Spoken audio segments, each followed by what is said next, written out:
Okay, if you want to use floss to punch, the first couple of projects I did, I would pull off 1.5 yards, I would trim it, I would take out 2 strands, and I would use it, but I kept having to re-thread over and over and over again once I hit the end of that yard. And so I have learned since then how to separate an entire skein of floss at the same time.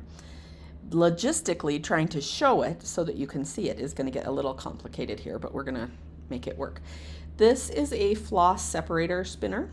This is like a fishing lure spinner, and this is just a hairband.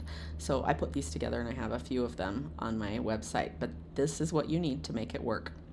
Okay, we're going to take this whole skein of floss, except that because I'm trying to show it in the video, I'm not taking the whole skein.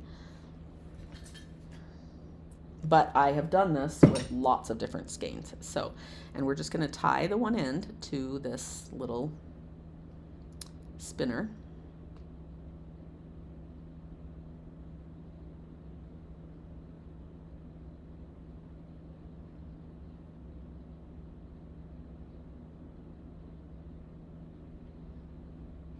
Tie it nice and securely, okay? And then this end, the reason that we put a stretchy on here is because that super easy goes around like a doorknob.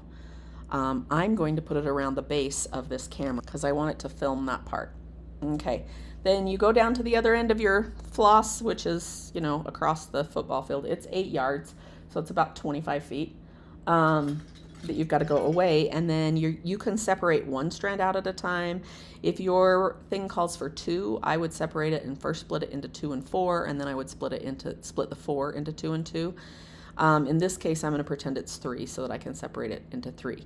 Now, if you start on the very end like I just did, it will add a few more spins to it. So go in about 1 inch or 1.5 inches. It'll just work a little bit better, and that's where you want to start separating. Now, this is something you can do by yourself, but it's a lot easier if you do it with someone else. If I were going to do this with someone else, let's pretend there's 25 feet here, I would hold on to one side and have them hold on to the other side. Okay? We need a little bit more weight on that. When I do it myself, I just pull it apart, and then I put one over one shoulder and one over the other shoulder, or I'll put one on one side of my body and one on the other. The thing is, when you pull apart like this, it wants to immediately go back together. And so it helps if you can hang on to it and get up to that spot and then pull it apart again. Now, I would obviously pull more than 3 or 4 inches, but this is so that I can show you, and then get up to that spot again. But what's happening here is this part is getting super duper twisted. So I'm going to pull it out of reach of where you see, and you're going to see on here what happens as I pull it apart.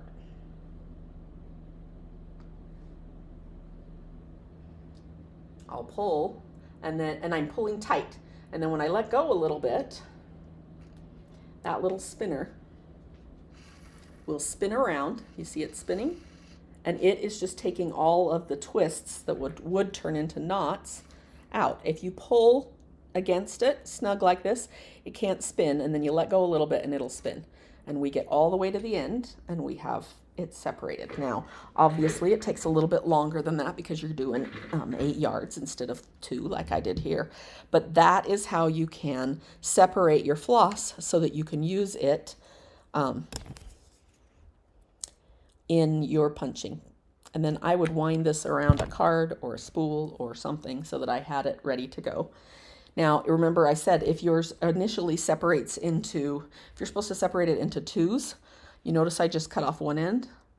Then I would go back and separate. If this was 4, I'd again separate it and pull it, and you can just leave your whole knot tied on there until you get it all separated. So that's how you can separate an entire strand of floss in one go without making a whole bunch of knots.